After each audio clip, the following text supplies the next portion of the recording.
Screen पे जिन्हें देख रहे हैं आप, ये है चार्ली मंगर। और चार्ली मंगर का एक वीडियो बड़ा वायरल हो रहा है कि अगर मेरे हाथ में भारत को दे दिया जाए तो मैं सबसे पहले ये सोचूंगा कि भारत को कैसे नुकसान पहुंचाया जा सकता है। ये शब्द सुनकर थोड़े अजीब लगेंगे आपको, लेकिन क्या कहा है इन्होंने ये बहुत ज्यादा खास है। जानेंगे जियोपॉलिटिक्स में क्या कुछ चल रहा है, हमेशा की तरह जानने को मिलेगा बहुत कुछ। कहते हैं ना, तू डाल डाल तो मैं पात पात, ऐसा ही कुछ इस वक्त हुआ है। 1969 का एक दौर था जब नया नया ओआईसी बना था और सितंबर 1969 में ओआईसी का पहला सम्मेलन रबात में आयोजित किया गया था। उसमें भारत की प्रधानमंत्री थी इंदिरा गांधी और मेजबान था मोरक्को। मोरक्को ने भारत को सम्मेलन में आमंत्रित किया क्योंकि भारत में बड़ी मुस्लिम आबादी थी और इंदिरा गांधी चाहती थी कि ओआईसी में भारत की एंट्री हो जाए। कारण साफ था कि तेल के लिए ये सारे देश मिले हुए थे, तो ऐसे में तेल भारत की जरूरत थी तो भारत को फायदा भी होता। और भारत ने उस समय अपने कृषि मंत्री फखरुद्दीन अली अहमद के नेतृत्व में एक प्रतिनिधि मंडल भेज दिया। फखरुद्दीन बाद में भारत के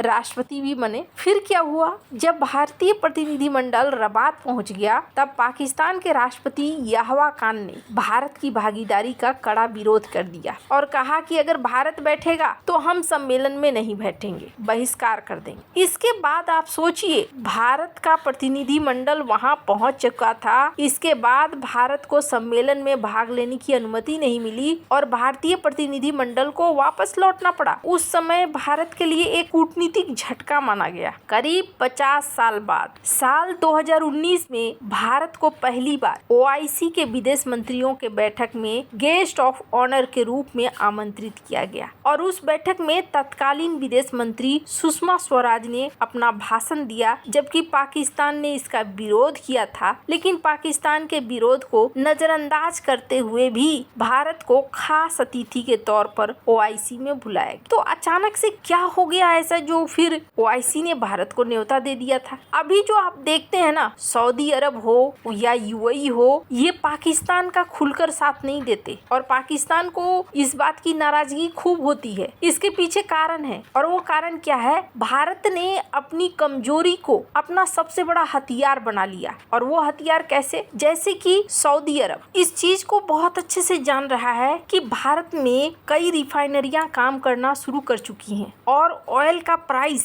घटता है बढ़ता है। ऐसे में अब वो भी ये चाहने लगे थे कि भारत के रिफाइनरियों में निवेश किया जाए ताकि भारत के मार्केट में एक बड़ा हिस्सा बना रहे। अभी भी अगर आप देखेंगे तो सऊदी अरामको भारत के $11 बिलियन के इंडियन रिफाइनरी में 20% की हिस्सेदारी चाहता है। अगर उनके पास तेल है तो भारत के पास रिफाइनरी और एक बड़ी आबादी है जिस बाजार को वो खोना नहीं चाहेंगे। वहीं यूएई की बात करें तो यूएई और भारत के बीच में फूड एक्सपोर्ट हो रहा है एक नए कॉरिडोर के जैसे। अब ये दो बड़े देश, इन दोनों बड़े देशों को भारत का मार्केट मिला है और ऐसे में क्या वो चाहेंगे कि भारत का मार्केट छूटे। जितनी बड़ी आबादी है जहाँ वो खपत करना चाह रहे हैं, इसे तो वो कभी भी नहीं चाहेंगे। लेकिन मैं अचानक से आज इन सब की बात क्यों कर रही हूँ। अभी पीएम मोदी ने एक भाषण दिया था और इसमें कहा था कि भारत के जो यूथ हैं वो भारत को लेकर चल रहे हैं और दुनिया की सबसे तेजी से ग्रो होने वाली इकोनॉमी बना रहे हैं। भारत की इकोनॉमी को लेकर कहा जा रहा है ये कम से कम 7% के रेट से बढ़ेगी, इतने उथल पुथल के बावजूद। और इसके पीछे कारण है, भारत को अगर आप देखें तो भारत अभी कई देशों के साथ समझौते कर रहा है, जैसे कि रवांडा तक, अफ्रीका तक भी भारत अब पहुंच रहा है। स्क्रीन पर आप आर्टिकल देख सकते हैं। और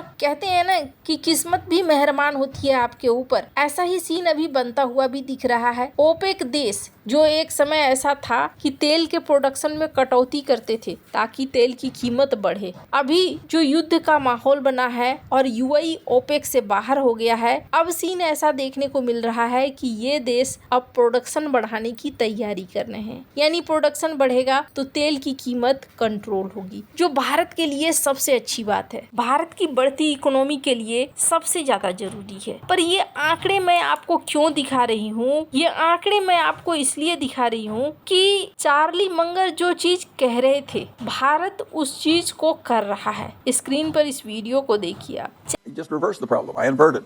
I said, suppose I wanted to kill a lot of pilots. What would be the easy way to do it? Yeah. I soon concluded that the only easy way to do it would be to get the planes into icing the planes couldn't handle, or to get the pilot to a place where he'd run out of fuel before he could safely land. So I made up my mind I was going to stay miles away from killing pilots by either icing or getting them into sucked-in conditions when they couldn't land. I think that helped me be a better meteorologist in World War II. I just reversed the problem. And if somebody hired me to fix India, I would immediately say, what could I do if I really wanted to hurt India? And I'd figure out all the things that would most easily hurt India, and then I'd figure out how to avoid them. Now, you'd say it's the same thing, it's just in reverse. It works better frequently to invert the problem. If you're a meteorologist, it really helps if you really know how to avoid something, which is the only thing that's going to kill your pilot. And if you can help India best if you understand what will really hurt India the easiest and worst. Charlie Munger ने कहा कि अगर कोई मुझे ये कह दे कि भारत को ठीक करना है तो मैं क्या करूंगा, तो मैं सबसे पहले उन चीजों को करूंगा या उन चीजों को देखूंगा जो भारत को नुकसान पहुंचा सकता है। और जब मुझे पता चल जाएगा कि ये चीजें भारत को नुकसान पहुंचा सकता है तो फिर मैं उन्हें ठीक करने की कोशिश करूंगा। पहली बात, ये चार्ली मंगर थे कौन? दुनिया के सबसे प्रसिद्ध निवेशक और बिजनेस विचारकों में से एक थे। लंबे समय तक वॉरेन बफेट के साथ रहते थे। ये इनका कहना था कि एक टेक्निकल चीज इस्तेमाल करो, सबसे पहले ये देखो कि कौन कौन सी चीज है जो भारत को सफल होने से रोक रही है और उन चीजों को फिर ठीक करो। अगर कोई भारत नुकसान पहुंचाना चाहे तो वो क्या चाहेगा? भारत के एजुकेशन की क्वालिटी गिर जाए, भारत की न्याय व्यवस्था खराब हो जाए, भ्रष्टाचार बढ़ जाए, बुनियादी ढांचा, सड़क, रेल, बिजली, बंदरगाह में कम पैसे लगाए जाएं, वैज्ञानिक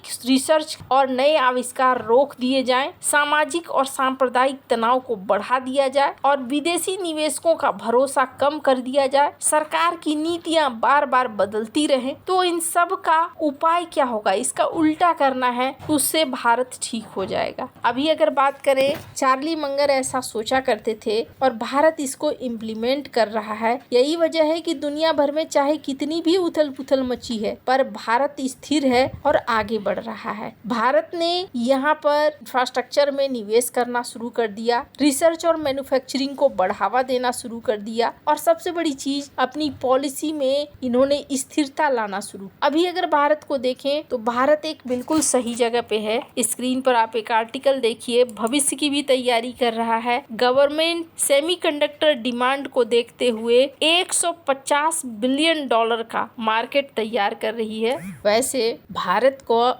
का इस तरीके से आगे बढ़ना भारत की सही नीतियों को दिखला रहा है, पर कई देशों के लिए ये चिढ़न की बात हो रही है। और खैर, आपको क्या लगता है, चार्ली मंगर ने जो कहा था वो बिल्कुल सही कहा था या नहीं? कमेंट कर अपनी राय जरूर बताएं। जल्द मिलते हैं अगले वीडियो में नई खबर के साथ।